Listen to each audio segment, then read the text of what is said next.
नीम का थाना जिला बना और कुंभाराम लिफ्ट परियोजना का पानी स्वीकृत हुआ। 8,700 करोड़ रुपए का बजट उसके लिए स्वीकृत।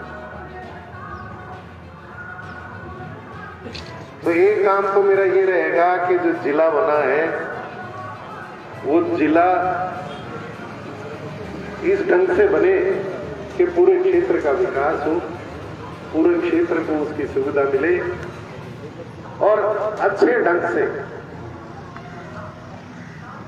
जिले का काम शुरू, अधिकारी अच्छे लगे, काम अच्छा करें, तेज गति से काम हो।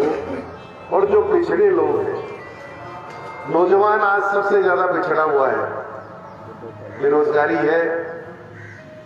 बीजेपी ने 14 साल के कार्यकाल में जितने वादे किए उससे उल्टा काम, रोजगार नए देने के बजाय उन्होंने जो चालू रोजगार थे उनको बंद करने का काम किया। सरकारी कंपनियों को बेचकर प्राइवेटों के हाथों में दिया, जिससे कि नियोजन कम हुआ। आप देखिए, रेलवे जैसी, सेल जैसी कंपनियां जो हर साल रोजगार देती थी, आज रेलवे ने पिछले 14 साल में कोई रोजगार नया नहीं दिया, बल्कि लोग रिटायर हो रहे हैं, छटनी हो रही है। स्टेशन तक प्राइवेट हाथों में दे दिए, रेल के डिब्बे प्राइवेट हाथों में दे दिए। आम आदमी को जानकारी नहीं है कि प्राइवेट डिब्बे चल रहे हैं। ढुलाई एयरपोर्ट तो बहुत कम लोगों के काम आता, मैं रेलवे की बात कर रहा हूं जो सब लोगों के काम आता। तो ऐसी परिस्थिति में नौजवानों को आगे बढ़ने का मौका मिले, शिक्षा की सुविधा मिले, रोजगार के साधन मिले, रोजगार के अवसर मिले, महिलाओं को बराबरी की साझेदारी मिले, उनका सम्मान और उनको भी काम करने के अवसर, शिक्षा के, चिकित्सा के अवसर, सुविधाएं सरकार की ओर से। किसान भाई जो सबसे ज्यादा ठगे गए हैं इस राज्य में, 1000 के लगभग किसान भाई शहीद हुए, उन्होंने अपने प्राण न्यौछावर किए, लेकिन सरकार के कानों पे कोई जू नहीं रहे, कोई असर नहीं हुआ। यूपी के और चुनाव सामने आए तो उन्होंने उनकी बातें मानकर उनका धरना समाप्त करवाया, लेकिन आज तक वो जो वादे उनको अनशन खत्म कराने के लिए जो किए गए थे, आज तक उनको लागू नहीं किया गया। MSP आज तक लागू नहीं, जो वादे उन्होंने किए थे वो केंद्र सरकार, उपज बढ़ाने, उपज का मूल्य ज्यादा दिलाने के जो वादे थे वो भी आज तक पूरे। तो इन किसान भाइयों को खेती फायदे का सौदा बने, इसके लिए मेरा प्रयास रहेगा कि सिंचाई के लिए नहर का पानी किधर से भी आए नीम का थाना विधानसभा क्षेत्र में, और जिले में किसान भाइयों को नहर के पानी की सुविधा अगर मिल जाएगी तो उनके विकास को कोई रोक नहीं सकता। ये बिजली की, ये पानी की, बोरिंग की, ये सारी समस्याएं खत्म हो जाएंगी। और नहर के पानी से ये जो अब उपजाऊ मिट्टी है हमारे यहाँ की, जमीन बहुत अच्छी है हमारी, पहले बहुत अच्छा यहाँ पे अनाज उपजता था जब पानी था। मेहनती है हमारे यहाँ के किसान, बहुत अच्छे मेहनती हैं, और जो दूसरे प्रदेशों में नशे आदि की प्रवृत्ति है उससे भी हमारे किसान बहुत दूर हैं।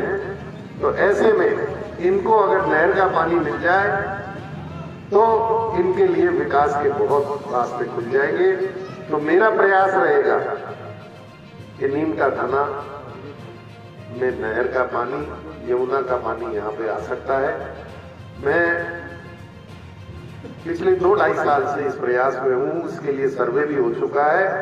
और एक बड़ी खुशी की बात है कि उस सर्वे में हम लोगों के बहुत आशा जगी है कि बिना किसी खर्चे के जो प्राकृतिक ढलान है इस तरफ, और जहां तक ये हरियाणा में नहर का पानी आया है उससे आगे ये पानी कम से कम खर्चे में श्रीमान को विधानसभा तक नीम का दाना होते हुए आ सकता है।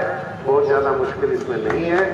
पानी में हमारा हिस्सा भी है, उसमें उसके भी हमने कागजात निकलवाए हैं, उसको समझा है। तो मेरा ये पहला प्रयास।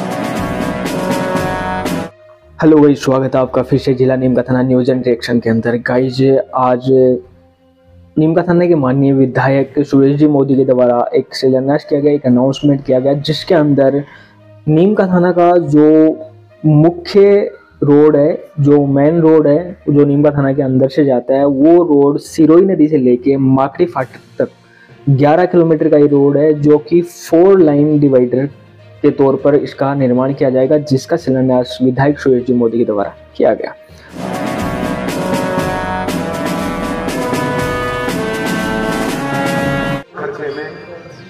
श्रीमान को विधानसभा तक नीम का दाना होते हुए आ सकता है।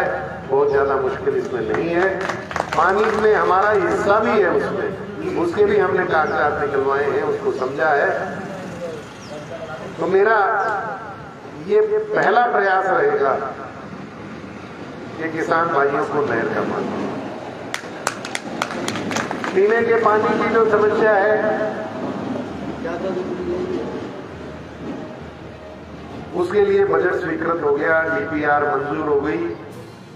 ये इतना समय इसमें इसलिए लगा कि इसकी डीपीआर 3 बार बदली गई। पहले उन्होंने कुछ लगभग हमारी 23 पंचायतों को इसमें कवर किया था। जब ये समस्या हमारे यहाँ लगभग सारी पंचायतों में, एक आध पंचायत को छोड़ दे, लगभग सारी पंचायतों में पीने के पानी की समस्या है, तो 3 बार इस डीपीआर को रिवाइज किया गया। केंद्र सरकार अमूमन ऐसे प्रोजेक्ट में जो जनहित के होते हैं, उनमें 80% तक राशि देती है। लेकिन मैं आपको बताना चाहूंगा कि 17 मीटिंग हुई इसकी, और आखिरी मीटिंग में हम लोगों ने पत्रकारों के सामने इस तरह की बात, एमएलए ने, गोविंद सिंह जी माननीय हमारे अध्यक्ष जी, उनकी अगुवाई में हम लोग बैठे और हमने जो कमेटी के चेयरमैन हैं उनसे डोटासरा जी की बात करवाई कि आज की मीटिंग में अगर केंद्र सरकार इसको पास नहीं करती है, तो जो रवैया 17 मीटिंगों में रहा है, हम उस 17 मीटिंग की मिनट्स जनता के बीच में ले जाएंगे और जनता को बताएंगे कि केंद्र सरकार का क्या रवैया। हर मीटिंग में कमी कोई उनको मिलती नहीं थी, इसलिए कमी तो निकालते नहीं थे, लेकिन इस एजेंडा को पोस्टपोन किया जाए, अगली मीटिंग में रखा जाए, इस तरह की बात वो करते हैं। हमने पहले मीटिंग में उनसे निवेदन किया कि 80% हमको अनुदान दिया जाए, क्योंकि ये इलाका जो है नीम का थाना का पथरीला क्षेत्र है, बहुत सालों से ड्राई जोन है, डार्क जोन है, और पीने के पानी की भयंकर समस्या है। इसलिए इसमें केंद्र सरकार का हिस्सा 80% होना चाहिए। वो मना करते गए, हम 10% कम कर देंगे, 50% तक हम पहुंच गए। इसके बाद आखिरी मीटिंग में हमने उनसे ये पूछा कि आप कितने प्रतिशत राशि देना चाहते हो। उन्होंने कहा हम 30% देना चाहते हैं। तुरंत मुख्यमंत्री जी से संपर्क करके और 30% राशि पे सहमति बनी कि आप 30 देना चाहते हैं तो 30 ही दीजिए, बाकी 70% राज्य सरकार देगी। राज्य सरकार की इतने वो साधन संसाधन नहीं होते हैं, और वो इतनी बड़ी रकम देने में सक्षम नहीं होती है। इसके बावजूद मुख्यमंत्री जी ने 6500 करोड़ रुपए की राशि, 70% राशि देने की हम सहमति दी, और तब जाकर ये प्रोजेक्ट स्वीकृत हुआ और बजट में दिया गया। अब इसकी क्रियान्विति हो, जैसा कि दीवान जी ने कहा कि जनता को तो जब पानी जिस रोज मिलेगा उस रोज इसकी मानी जाएगी, तो इसका पानी जल्द से जल्द मिले, इसका कार्य व्यवस्थित ढंग से चले। जो डीपीआर में है कि हर पंचायत, हर गांव, हर ढाणी, 5 घरों की भी अगर ढाणी है तो उसको भी इस नहर का पानी मिले, ये हमारा प्रयास रहेगा कि इसका क्रियान्वयन बहुत अच्छे ढंग से। आप में से बहुत सारे लोगों ने देखा होगा कि पिछले हफ्ते आरएएस की परीक्षा नीमका थाना में, आरएएस की परीक्षा नीमका थाना में हुई है 20 केंद्रों में, कोटड़ा में, गांवड़ी में, पाटन में। गाइज आपको हमारी ये लेटेस्ट न्यूज़ अपडेट्स और वीडियोस आपको अच्छी लग रही हो तो प्लीज़ चैनल को लाइक शेयर और सब्सक्राइब जरूर करें। मिलते हैं जल्दी ऐसी ही नई लेटेस्ट अपडेट के साथ, तब तक के लिए जय हिंद, जय भारत।